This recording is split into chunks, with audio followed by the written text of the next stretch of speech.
Welcome to Talking Technology with NCBI Labs, where we believe that technology is the single greatest enabler for people with sight loss and all disabilities. If you are interested in the latest technology news, products, and innovations, then you've come to the right place.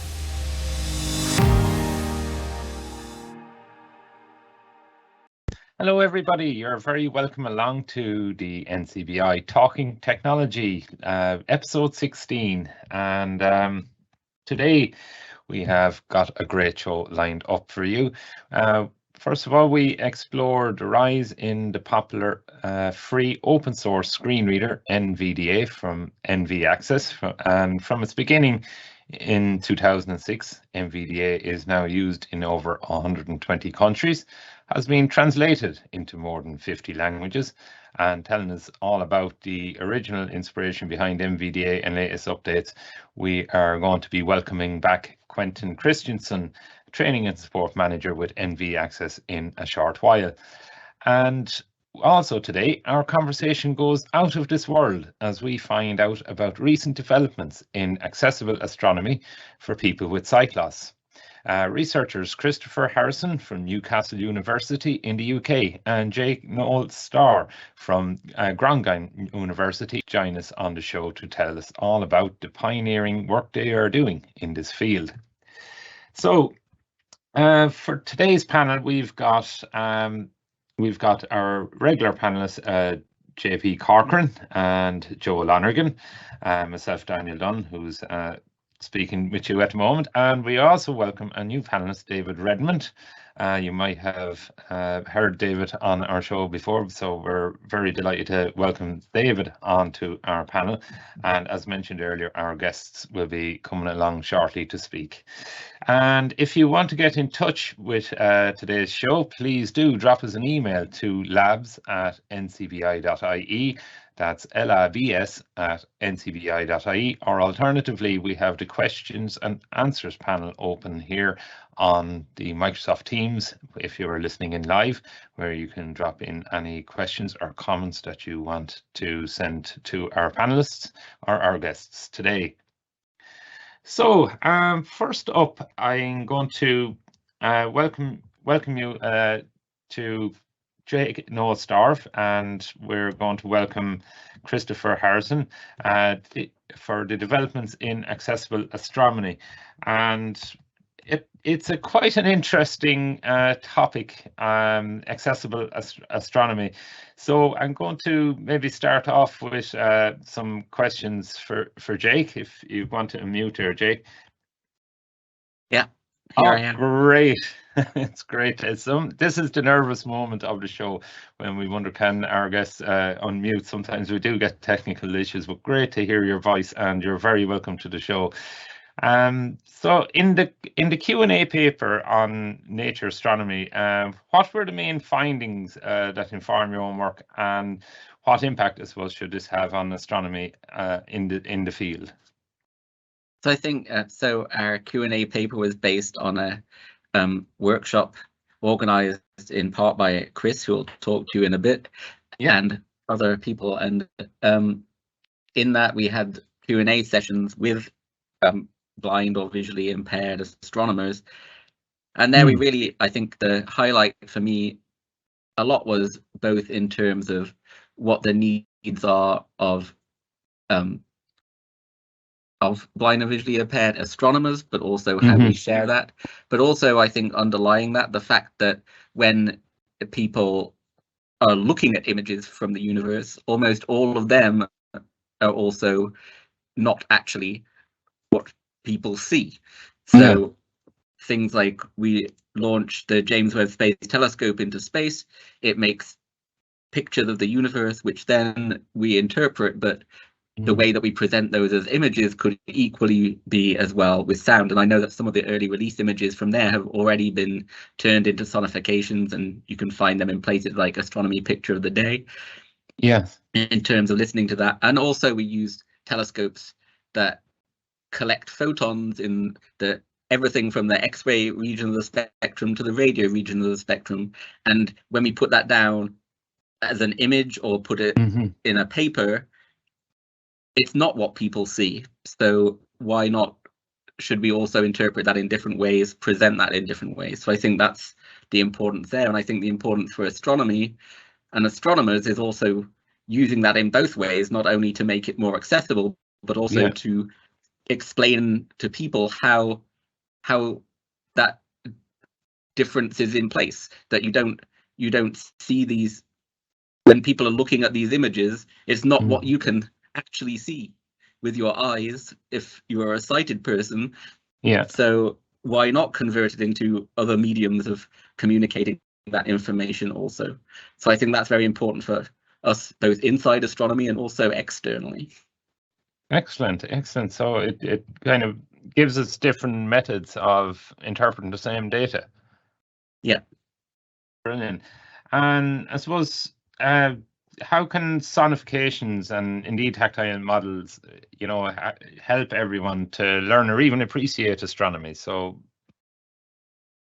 I think that becomes very true, and we, as well as having the sonifications, we have tactile models, and for a lot of people, the way that you learn or the way that you receive information comes in different ways, and it doesn't matter about your visual status or your hearing status, but these ways can give you different ways to access that data.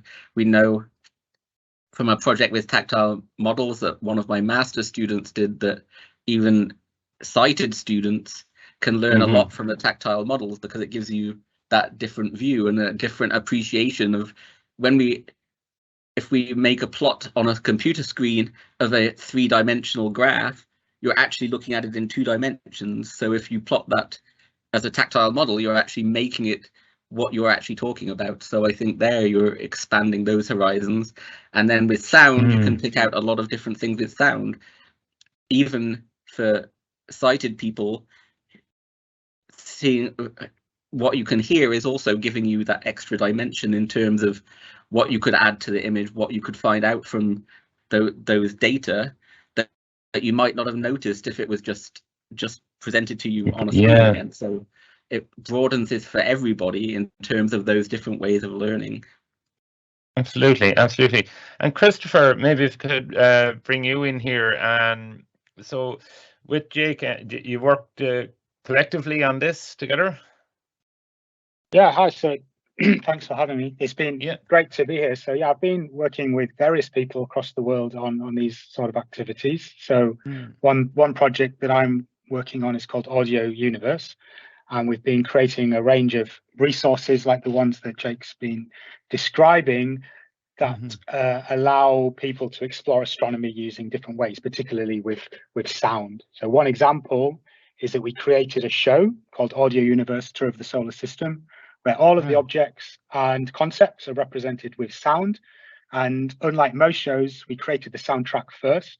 We worked with children who have sight loss and their teachers to make sure every concept and everything in the show could be fully understood with the sounds alone. And then we added the visuals on at the end. And so you can get that kind of multimodal experience, but you don't need the visuals to fully understand and appreciate the show. I suppose just listening to you to describe that, it would be kind of a reverse nearly of how media is made today. Like the pictures are recorded and sound effects and things are added in later. So that's true, yeah. So you've kind of reversed on that. You've started with the audio and then added the visuals in at the end. That's right. And often the audio tracks to these shows about astronomy, they don't really add much value, in my opinion. They're sort of spacey sounds or maybe some music, but you can use the soundtrack a lot more to really add value and to add learning. And as Jake was alluding to, it's not just people with sight loss that benefit from this. When we've taken this into schools, we found that all the children and the teachers are delighted to have this other way to experience space and astronomy rather than just looking at pictures all the time. Excellent. Sounds very exciting, and I suppose I can appreciate working with children of school-going age as well. How new takes on learning are all really appreciated by the children. It's more than just images on paper. It's on digital. It's sound is coming into it. The more multimedia, the more exciting we can make it for the children to learn. Yeah, that's true. And actually, just this weekend, we were set up in a museum, and we had this cool new tool made by some of my colleagues from the European Southern Observatory, where the kids could interact with the image with sound. So we set up a webcam. The webcam tracks where their hand is, and you move your hand over the image, and you hear different sounds depending where your hand is in the image. So it's a really immersive and interactive way to explore and interact with astronomy, rather than looking at beautiful images, but usually it's fairly static. Yes, yes. And hi, Daniel. Can I come in there? Sorry. Just Joe is one of our panelists here, and you have a question, Joe? Hi, guys. Jake and Christopher. I was just wondering there. I'm a vision impaired parent, and I was wondering, could this be used, I suppose, to support learning? You know, to help vision impaired parent help a sighted child, or maybe use a tactile map to understand what they're, I suppose, learning as regards maybe the size of the earth, or tactile map of the universe, or something like that. Has that ever come into your thinking? Yeah, absolutely. From our point of view, in terms of both the tactile models and the sonifications, that you as a visually impaired parent should certainly be able to have that same access with your kids that are learning. So, for example, our tactile models are based around, you know, you can do as much with touch as you can do with actually looking at the model or the underlying image that made the model.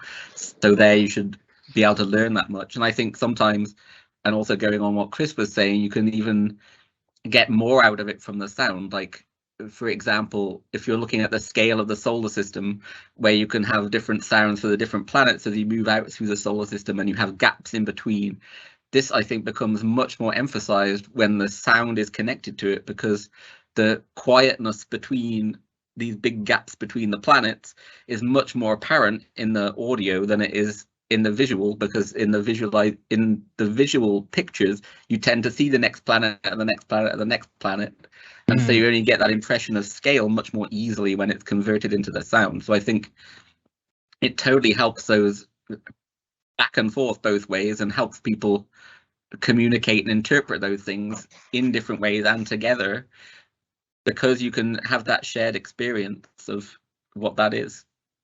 Exactly, that's what I mean. A shared experience. Sometimes you can be left out. It sounds really interesting. Absolutely. You know, it's great that we're hearing of this coming on stream. Has it been around long? You know, this kind of work that you're doing, or is it relatively recent? I guess I can touch on that. So we recently, along with this Q&A article that Jake worked on, we published a review to try and see how long this has been going on and how many people have been doing it, particularly in the astronomy area. And we found there was 100 projects we identified of people and groups that had been trying to use sound to represent astronomy. Although they dated back down some to the 1960s, there's really not been very many until the last 15 years or so, where I'd say there's been a bit of an explosion of interest and activity in this. I think this goes hand in hand with our digital advances as well. Yeah. So interesting to hear that there was up to 100 other pieces going on, and I suppose that's down to what you could uncover. Yes, exactly. And I think it's really exciting, but one thing we might reflect on is why, if there are 100 projects, why is it not more common and not more well known, and why not more people using this? And I think we identified some of the challenges and limitations that sort of preventing this becoming more mainstream, and that's something that me and myself and Jake are working on to try and make this more mainstream and accessible. And I had a bachelor student last year who just did her thesis project on this sort of classifying and categorization of these kind of things that were in the review articles, like Chris has written, to say what kind of things are used and how are they used. So I think one of the issues that we want to address is sort of consistency, or some way of explaining what in our way of turning the data into sound is the way that you're hearing it, because how you use pitch, how you use timbre, how you use volume can change by image to image to image, by group by group by group. So it's much harder then to interpret. If I see this image sonified, I see this image sonified, I have this image sonified, then how it was done can become important. And so I think looking for ways to make that consistent, or at least ways to explain what you're doing each time, is very important, so that it becomes more overall accessible. And then also we talked about the difference between because there are blind astronomy researchers who make sonifications or ordifications of their data, and that sort of falls in the same category. Sighted people, if they look at data that research astronomers look at, they also think that looks hideous as much as this sounds hideous. So, you know, there's a ton of people working at Space Telescope Science Institute, for example, who turn those images, those horrible data, into beautiful images that are put in magazines and newspapers. And we want some kind of strategy for the same way of how you're thinking about sonification, the same way that you've got this data that blind astronomers can listen to, compared to how you want to make a sonification, but how people can see the same thing or interpret what they're hearing each time to see what is in the image. Sorry, I use seeing and hearing synonymously in the tactile and audible and sight. I suppose, and like to make it interesting and I suppose beautiful is the challenge that comes with that. Exactly. Yeah, and I mean there's been a lot of research historically in terms of printed images about whether you're keeping the truth of the data when you turn the actual data from the telescope into the press release image that you give out. Are you still keeping the same information there? And I think the same has to be true about what we do with sonifying those images, that the final sonification needs to be beautiful and lovely to listen to, but it also should respect the data that was put in and do it in some kind of way that you can explain to people, if not consistently, at least image by image, what you did with this to make it there in the sonification. Excellent. And that kind of touches on my next question for you. So you've worked with deaf people and blind people. So how does it exactly then connect? Yeah, I mean, that's also very tricky. So yeah, I had a lot of experience in the past working with deaf people, and so now working also with the sonifications, tactile models. But I think all of this goes to having as many ways as possible to be sharing the same information. So with tactile models, they're most accessible to also deaf people, blind people, everybody. Then we have the sonifications, obviously not accessible to the deaf people. We have descriptions of of things that is not accessible. And then also we do things like kinesthetic astronomy activities, where people are actually up and moving around and thinking about the universe together. And that helps, I think, everyone also, because you can then see what people are doing, or you can experience that without having to have the visual to have the hearing present. So I think you have this whole spectrum across the board of how you have to do things, and making everything as inclusive as possible, I think, is really important. And how you keep thinking about those things, but also, you know, everybody can access some things and not other things, but also everybody can, as a learner, appreciate better and worse that combination of things. So I think having the combination is very valuable for everybody. Absolutely. Very, very interesting. So working on accessibility projects, what's the current, especially for the blind and visually impaired people, and what's currently happening at the moment?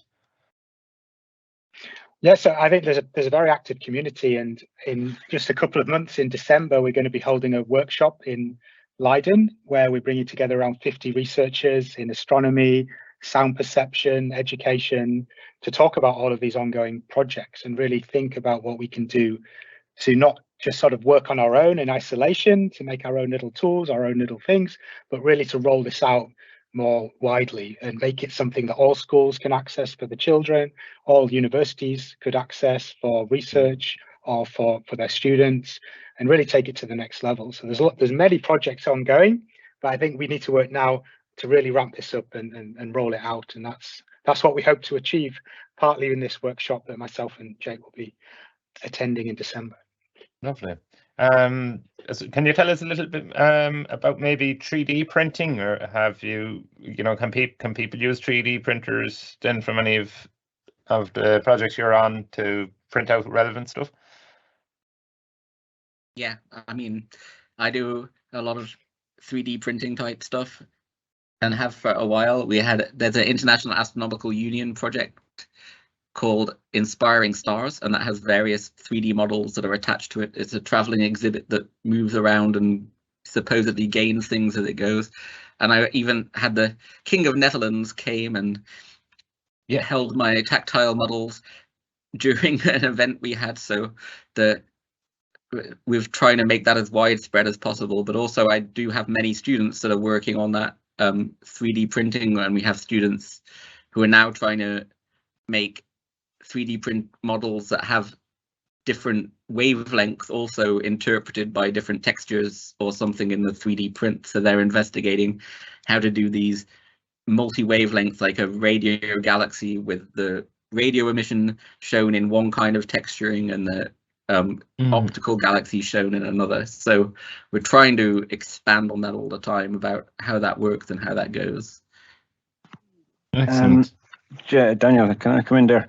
Yeah. I was wondering, Christopher and Jake, I wondering, did you ever think of expanding any of your ideas to other areas like maybe land or sea or things like that? Are you just specifically invested in astronomy? So I think the bias comes that both myself and Jake, our background is in astronomy, and but most of what we're talking about here can apply across any topics, and we are connected with people who are interested in other areas of science and beyond, and we are talking to them. So these tools, these 3D models, indeed they can be used in other areas. We just have our own personal bias based on our interest in astronomy. Now, I just mentioned that if some of your listeners want to try and get some of these models for themselves, if you go to tactileuniverse.org, I know that they have some models you can download and 3D print yourself. And for listening, our website, audiouniverse.org, you can go and have a listen to some of the things we've produced. Great. We'll post some of those links on our platforms, and hopefully someone will tune in. I think a lot of the stuff as well that we do with sort of planets and how we interpret planet surfaces in terms of the 3D printing and things is very applicable to other fields as well, because we're learning there all the time, not only about how you're showing these differences in the planets, but also how different features are, how large they should be, what scale they should be, all of those different things. And in terms of how we're progressing, like how you can show different things in different ways. So I think even in biology, while you're trying to do that, or chemistry while you're trying to do that, the same sort of things apply. And from what we can learn in astronomy can also apply there when you're trying to show those differences or show different features in different ways and how that works best. So it's certainly valuable across the field. Gentlemen, if I can come in with a quick question there, if you don't mind. David's my name. So basically my question is, you mentioned a lot about, sonification, for example, but do you ever use, in creating things like the audio universe, did you ever use the voice or voice acting in any way in developing that stuff to maybe describe stuff, or just as a guide maybe? Yeah, actually, this is something that we realized early on was very important. So when we were trialing some of these example sonifications early on with some children, the feedback was, I have no idea what's going on. And so because it's just a weird way and that people are not used to, so the context of explaining with audio description is really important to explain the context of these sonifications. So in our show, we invested a lot of effort into making sure we very clearly explained what the listener was going to hear and what it meant. And I also have a colleague who's a blind astronomer in Spain, Enrique Perez Montero, and he's investing a lot of effort in providing audio description of some of the wonderful images that we see released. And rather than just a short alt text, a really long, meaningful description of what can be experienced from the image. And is all that available? Sorry, is all that available then through Audio Universe, your website, or do you distribute some of that through things like YouTube and stuff as well? Yeah, so the show that we made and the related things are on audiouniverse.org, also on YouTube. And I'm not sure if Enrique has yet released his things online, but I can certainly find out and email you to share those with your listeners. That'd be awesome. Thank you. And one thing we certainly find along those lines is that when people look at an image, they read the image caption underneath, and the same should apply for a sonification, that there needs to be an audio described sonification of it. But I know that Nature Astronomy, in which our articles are being published, the editor there responsible for this is also very interested in how to make all of their image captions more accessible, because people tend to write in their image caption about what you can see in the image, and then the alt text of the image also says what you can say in the image, because they just copy the caption there. So really trying to turn that around, so for researchers who are using those publications like Nature Astronomy to be able to use that in a screen reader and then have actually hopefully a sonified plot graph, whatever. If not, then to have an audio description that actually describes, like, this line does this line does this, to explain the important parts of it for people who cannot actually see it, as opposed to current captions and even alt text that requires you to actually have been able to see it before you could understand even what the alt text says about it. Yeah. And do you focus on the English language for now, or have you plans to translate the kind of designs that you're using or the descriptions that you're using within Audio Universe? Yeah, so the show that we've made already, that's been translated into Italian, and a German version will be released soon, and there's a Spanish version. And so we're trying to work with our collaborators across the world. And most of the things that Enrique Perez Montero has done is in Spanish, because he's Spanish. So we are trying to build up this international community and get as many languages we can. Often it's about resources and funding, in terms of how far we can go. And there it comes also to this is a different issue of the English dominance of all of these things anyway in the first place. So I think there's a big problem there in translation anyway before we even start looking at this as well. So I think it's going hand in hand actually in terms of a lot of the new things that are developed, that we should be doing in all these languages. But again, if you get a grant anywhere in the world, it's difficult. And even here in the Netherlands, getting things in Dutch is difficult, because if we have EU grants for it, we have a project right now that's working with Germany, Netherlands and Denmark, but also our requirement is to make everything in English, which none of those three countries have as their first language, because that's the common language for the grant. But then getting everything translated and working in those three languages makes everything really complicated too. So yeah, I suppose it adds to the workload. On top of it's it, really that it adds to the cost grant load is the problem that we have. I can appreciate that. And just, I suppose, is there any more questions in, or is there anything you would like to maybe add to that?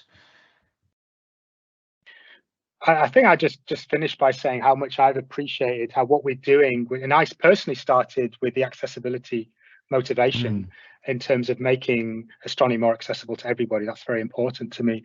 But I've appreciated more and more how what we're doing just benefits everybody, all the way from school children right through to academic researchers of all levels of vision.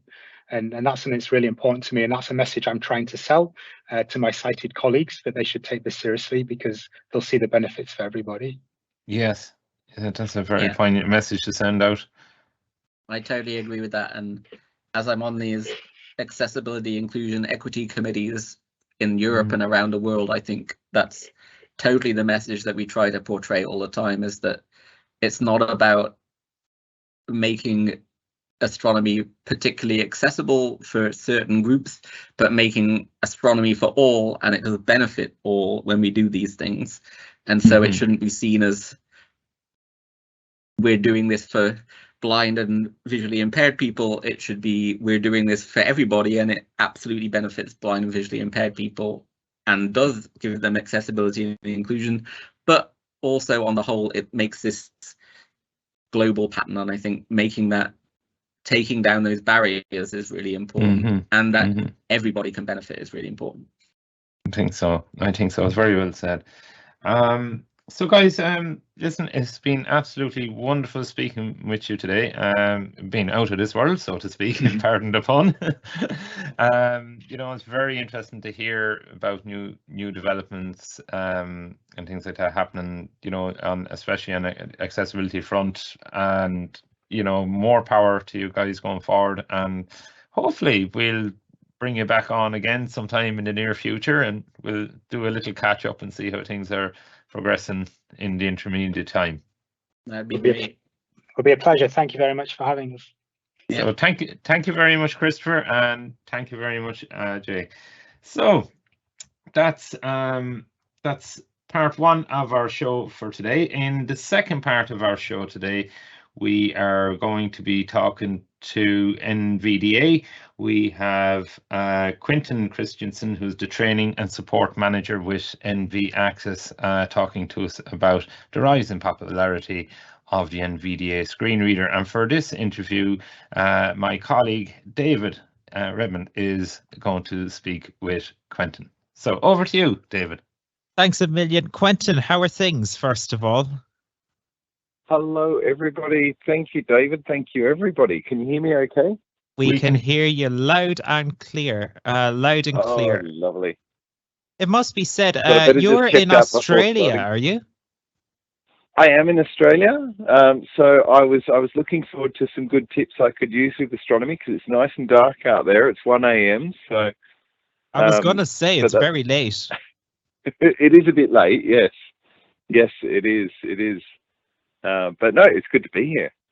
Well, listen, thank you so much for taking the time out of your nighttime now, I guess, to join us. It's really much appreciated. So let's start, I guess, with Nvda, NV Access. Tell us, I suppose, a little bit about the background to the organization. Some of our listeners, I'm sure, will be well familiar with Nvda. They might even be users. But for those who aren't, what is Nvda? And tell us a little bit about its history, I guess.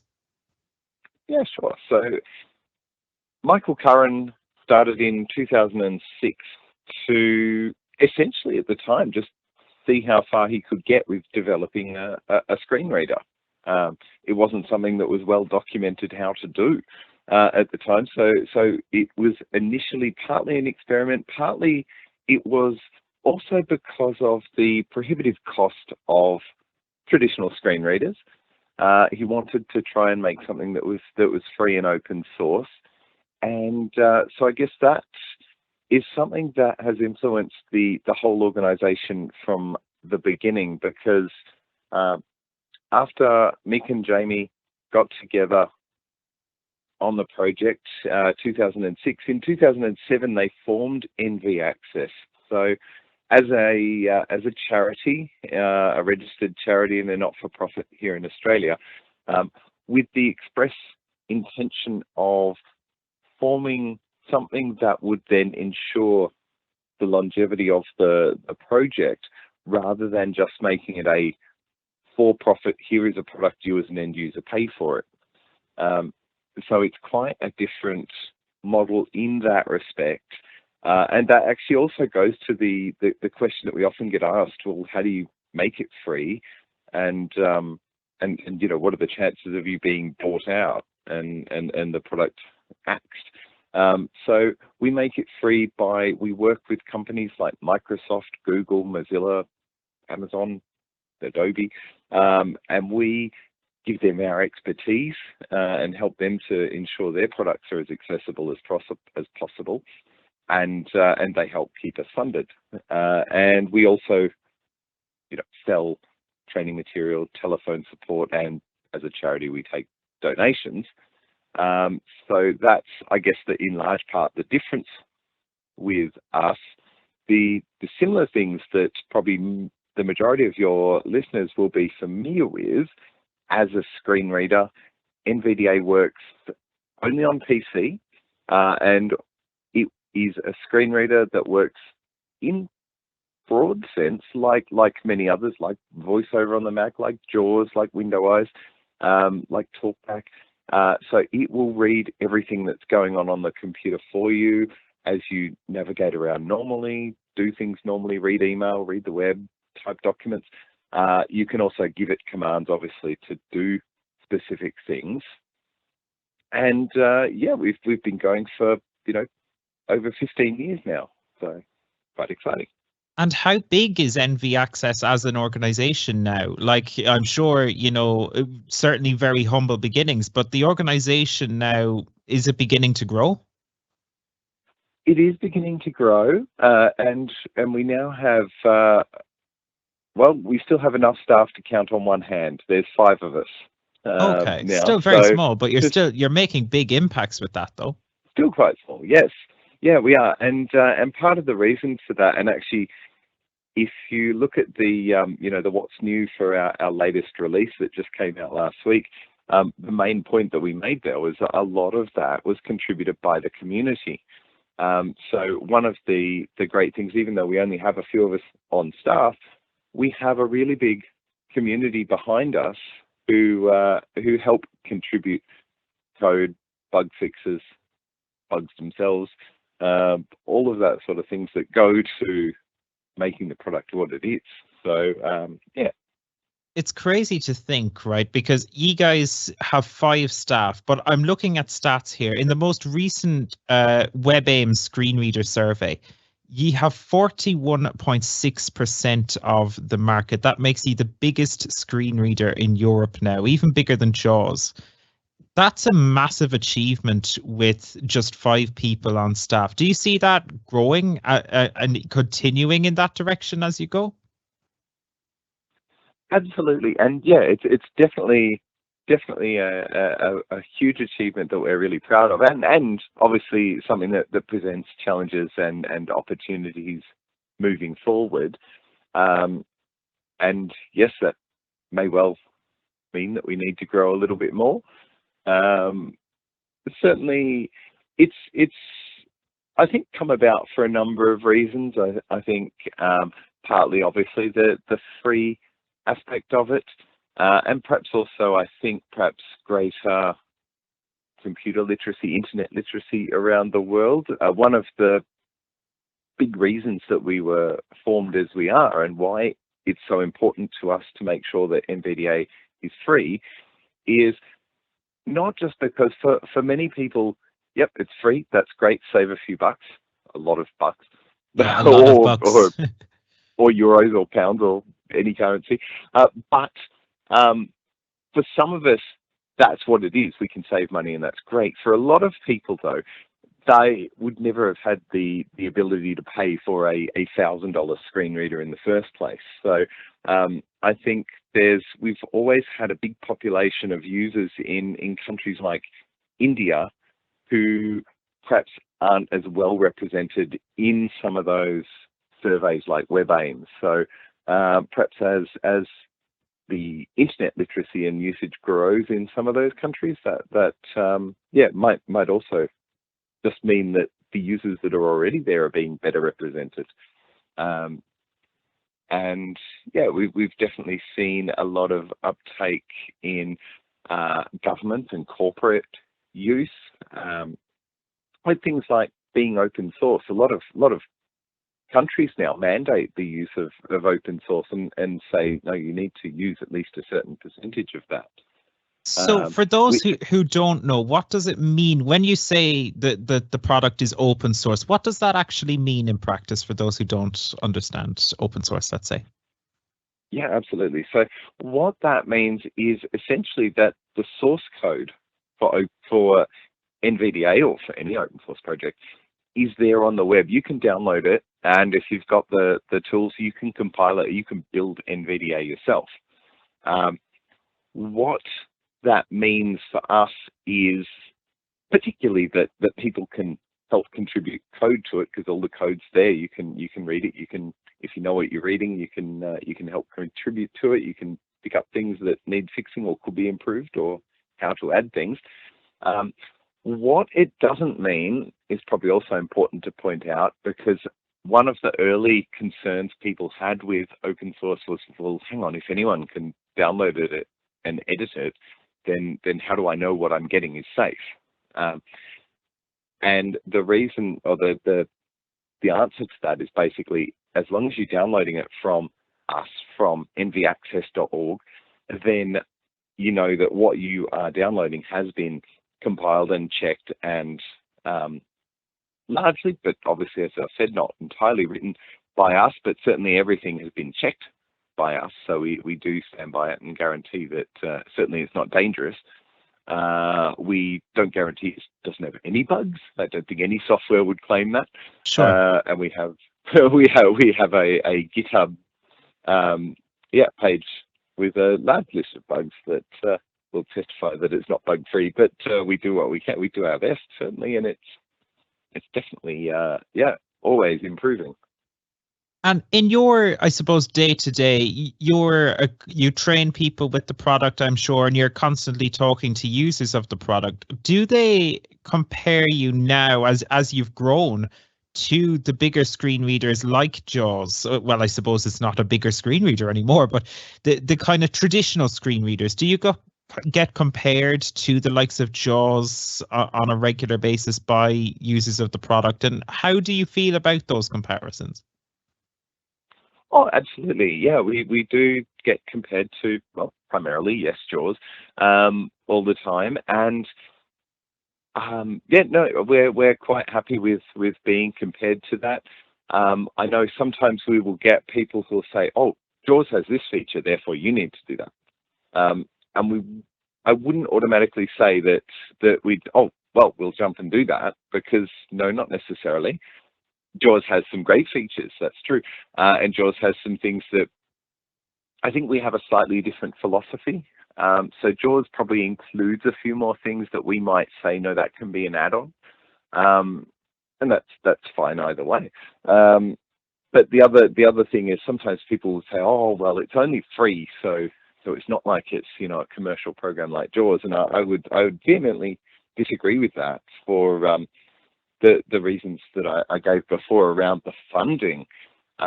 Is just where the money comes from. That's got nothing to do with the quality of the product. And I would argue that we are, and certainly should be, as higher quality as any other program out there, and held to the same standards. So if something isn't working, I wouldn't want anyone to go, oh, well, that's just free, it's obviously not going to be as good. I want people to say, no, that's not working as well as it should, and let us know, please.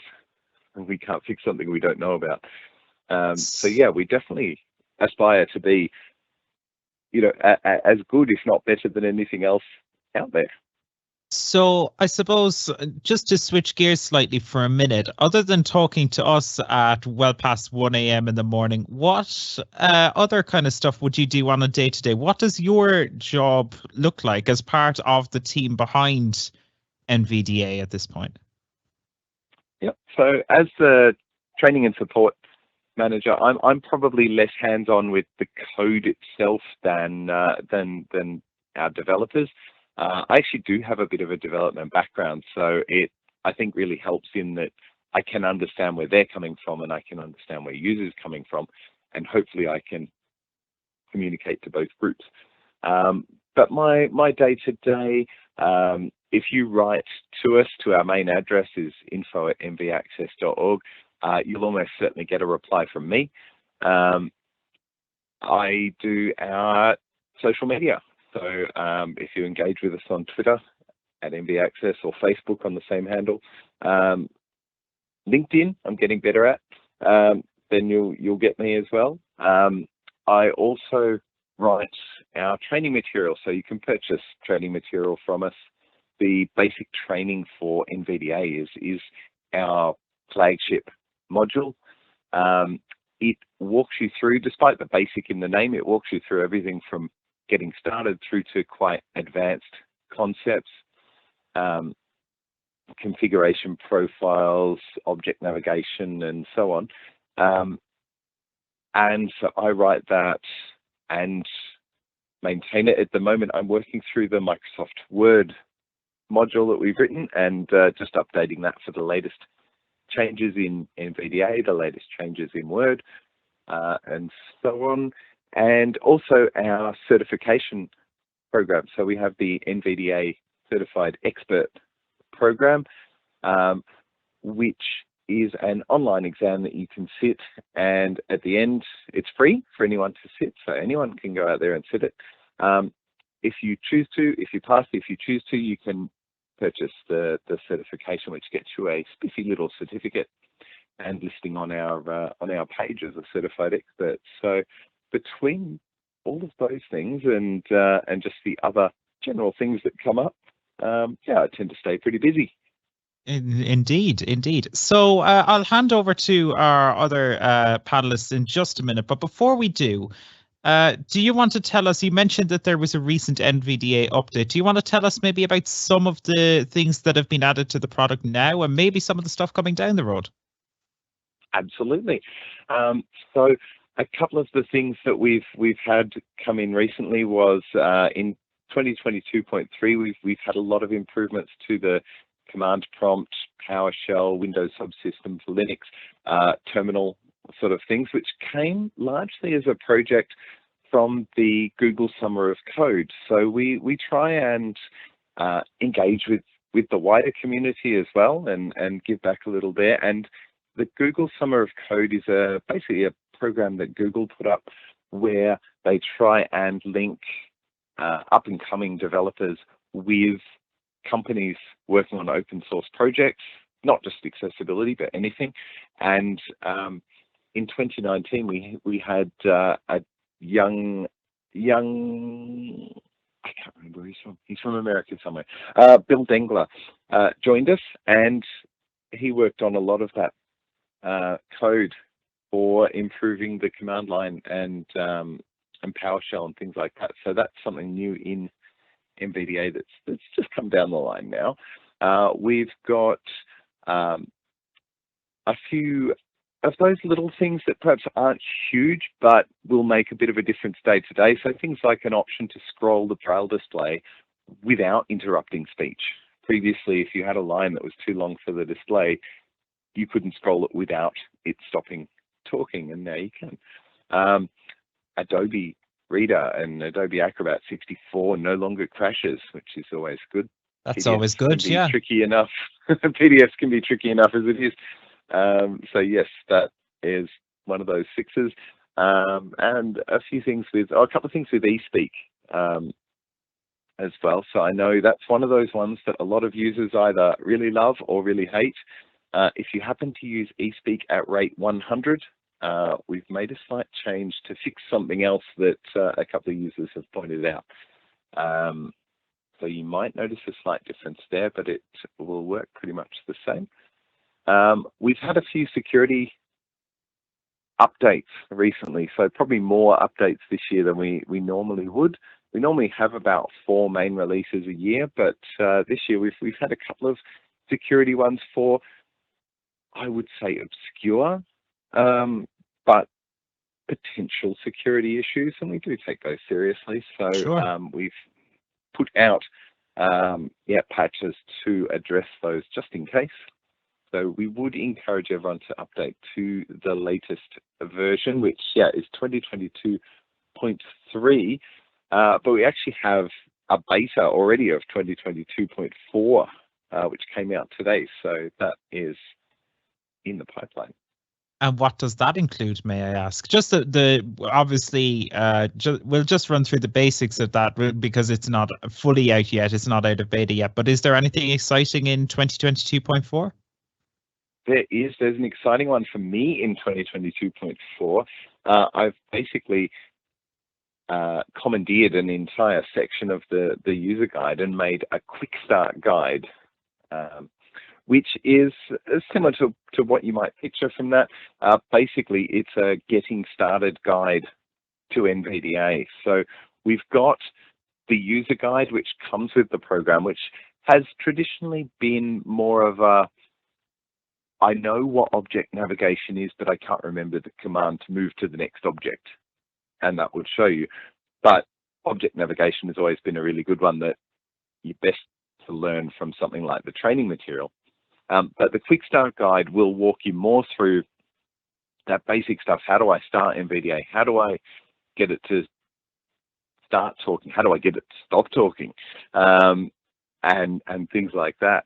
So it's, yeah, that's an exciting one for me. And at the moment, I'm just hoping that I haven't put too much work on all of our wonderful translators, because I'm sure they all hate me just about now.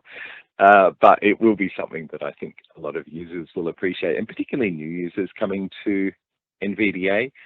And actually, just on that, not specifically related to this release, but we do have, since we've been comparing a little bit of NVDA and JAWS today, we do have a guide for switching from JAWS to NVDA. So anyone out there who is interested in not necessarily even switching full time, but just dipping a toe in the water and trying it, we do have a guide out there for you.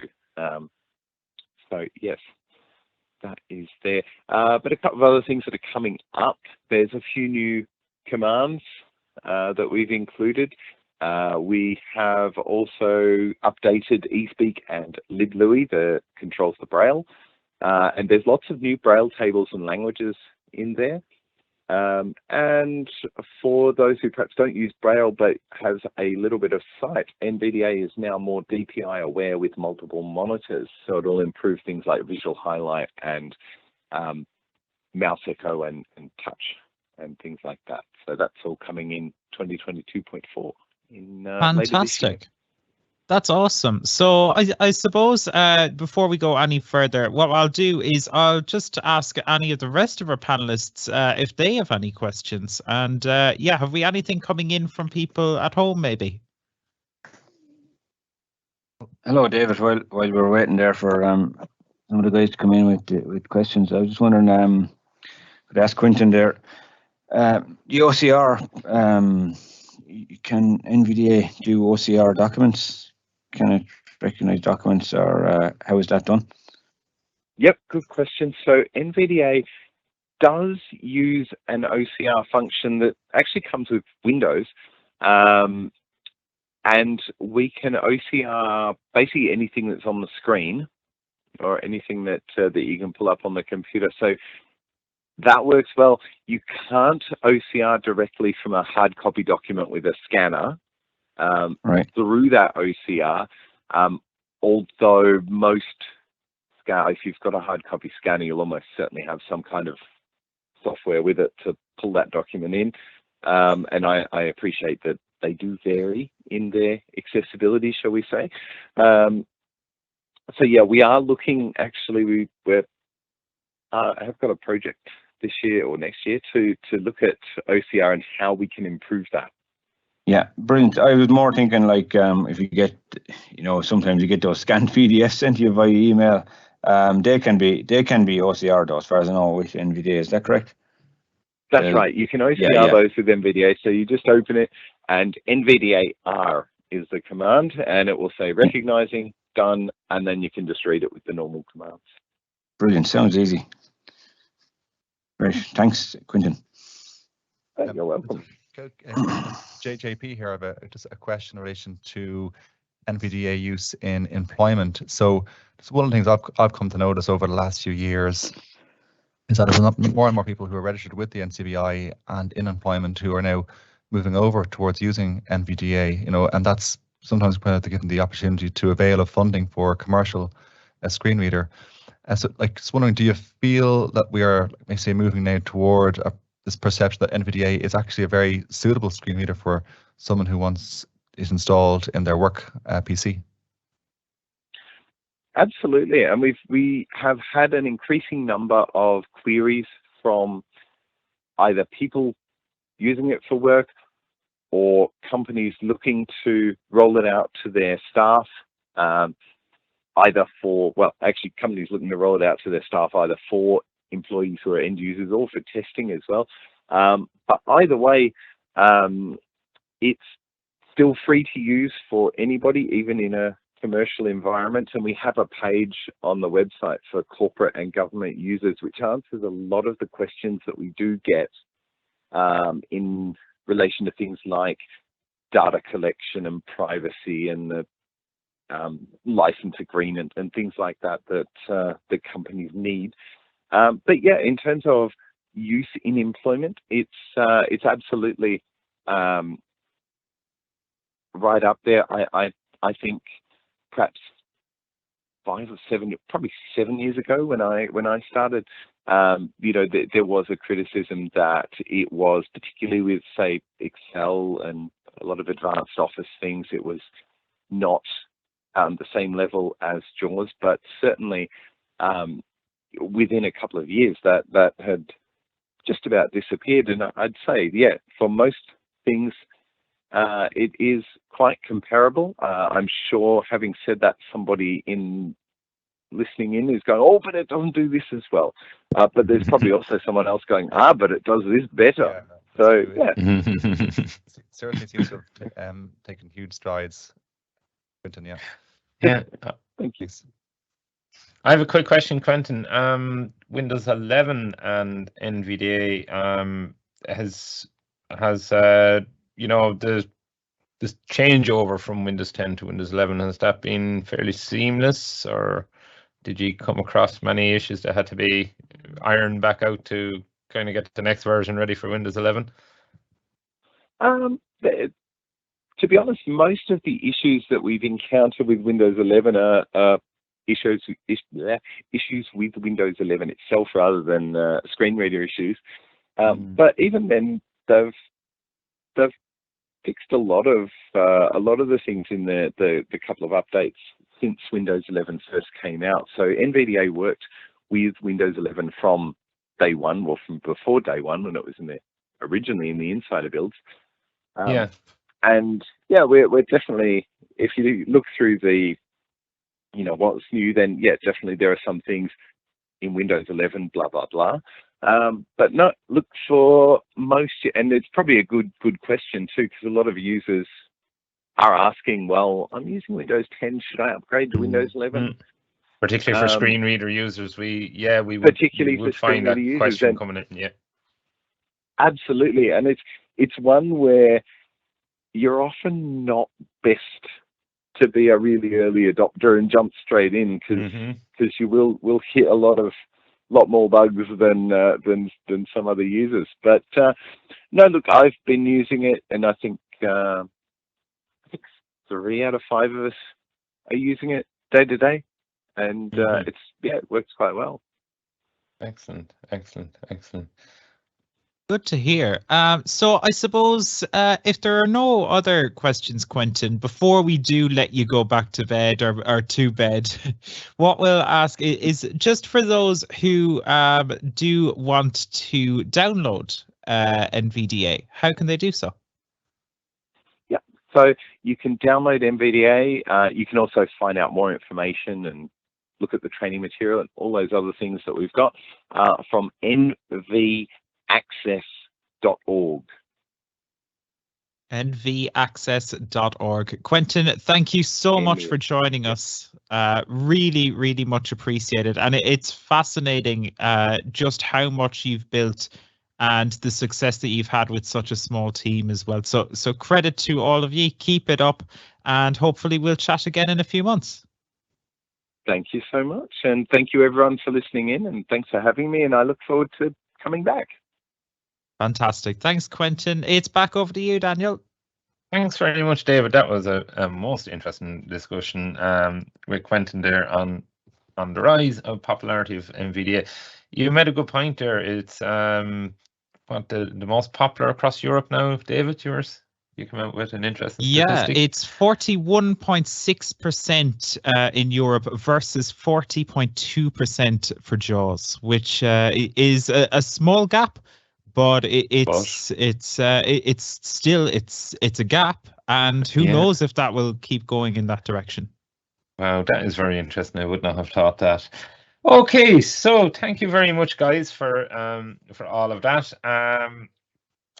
I want to take this time to remind you of our support lines and how you can get in contact with NCBI Technology Support. Our phone number is 1-800-911-110, or you can drop us an email to labs@ncbi.ie. For general support, you can contact us on 1-800-911-250, or you can drop an email to info@ncbi.ie. Now, before we wrap up the show, we do have a small little bit of tech news that I might swing back to David there about. Just, you have some tech news listed for us, David? Sure, yeah. So just a little bit of tech news this week. We won't keep people long, but there is a new Amazon Echo Dot out, folks. Can you believe it? So there's some interesting stuff with this new Echo Dot. It is the first time the Echo Dot has received an update without the actual bigger Echo getting an update. So traditionally, there was always the Echo Dot, which retailed for $49.99, and there was the standard Echo for $89.99. But now there is an Echo Dot 5th generation, but there is no Echo 5th generation. So that will lead people to ask, well, what's new in the Echo Dot that we're not getting in the bigger Echo just yet? Well, it is it can basically now act as a mesh Wi-Fi extender. If you have an Eero product, which is basically Amazon's router feature, which some people might, but a lot of people don't yet. A lot just use the box given to them by their internet service provider.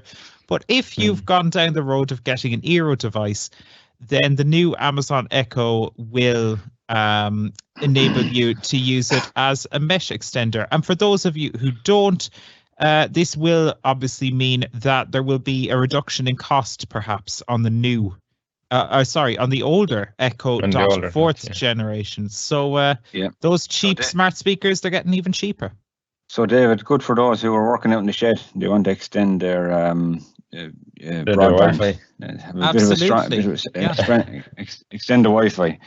Yeah, that's it. Also has a temperature sensor built in. So I suppose they said something about more helpful for our routines. If your temperature goes down in the house, the heating will come on or go off or whatever. Indeed, yeah. So this is a feature that they've brought down from the older products. So traditionally, the bigger Echo had the temperature sensor. I've used it for some routines with my own one at home. I have the 4th generation of the standard one. And yes, so you can use the temperature sensor for things like routines, as you say. So maybe you want to use it to turn on the heating if it drops below a certain amount, or maybe you want to turn on a smart plug connected to a heater, then that gives you an option to do so, which is really cool. Yeah, and I suppose there's a couple of other products. There's Kindle Scribe. It's a Kindle that you can write on. There's a couple of new Fire TVs that have come out. They also announced Fire TV will be coming to the Echo shows, so the Echo Show 15. It'll be like having a little TV in your bedroom. Fire TV will be, I presume, obviously accessible with Alexa then, or even more accessible with Alexa, I should say. It's already accessible. But if it's on an Echo show, it's going to be really good, I think. Excellent. Yeah, I think they were the most interesting pieces. There was a couple of products by Ring as well, the doorbell cameras and doorbells and stuff. But I think the most interesting one was the Dot and the Fire TV products. And it'll be good for people to have a browse over the next couple of days, because actually there is a sale, isn't it? Yeah, sale for 2 days. 2 days long, I think. So you have to be quick. Tomorrow. Today and tomorrow. Is it today or tomorrow and the day after? I think it's today and tomorrow, is it? Yeah, it's okay. today and tomorrow. I better get the Christmas shopping done. Exactly. I'm late this year, folks. I'm late. For the well clued in of us out there, I think many of us were logging on at 12:05 last night just to try and get, make sure you're getting the deals before the sold out. So it kicked off at midnight, literally a minute past midnight last night, and it'll continue until midnight tomorrow night. So were you up late yourself? I wouldn't call a minute past 12 late. Oh, okay. Fair enough. So I think that's a yes. That's a yes. On a school night, shopaholic, Daniel. On a school night, it's late. Yeah. So that's everything in the world of Amazon for this week's tech news. So the sale is on. There's a few new products. Thanks very much, guys, for informing us about those. And for anyone listening in live, well, you still have about a day and a half to get on and see what's on offer. And for those listening in later, well, depends on what time you're listening at, but hopefully you will get in before that deadline tomorrow, Wednesday at 5 to 12. Okay, so that is pretty much everything for today's show. So coming up on the 25th of October, which is our next show, we will be having a Braille special to mark Braille Week. And in future episodes then, we will be looking at JAWS and ZoomText 2023 updates with Matt and Vice President of Software and Corporate Business Development in Vispero. And Sarah Hellinger will be also along in a future show. She's Apple's Senior Director of Global Accessibility Policy and Initiatives. But don't forget, our next show for Braille Special is on the 25th of October next, and we hope to see you then. And our technology newsletter, which goes out every week, you can sign up for that on our website. That's www.ncbi.ie. Or if you'd like to drop an email to labs@ncbi.ie, we can add you to that mailing list. So that's pretty much everything for today from our guests to our panelists. We'd like to thank you for listening, and we look forward to meeting you again on the 25th of October. Thank you very much. Thanks for listening to the Talking Technology podcast with NCBI Labs. If you would like to support our show, you can visit donate.ncbi.ie. The NCBI Labs Talking Technology podcast is proudly sponsored by IA Labs, the market leader in the provision of digital accessibility services.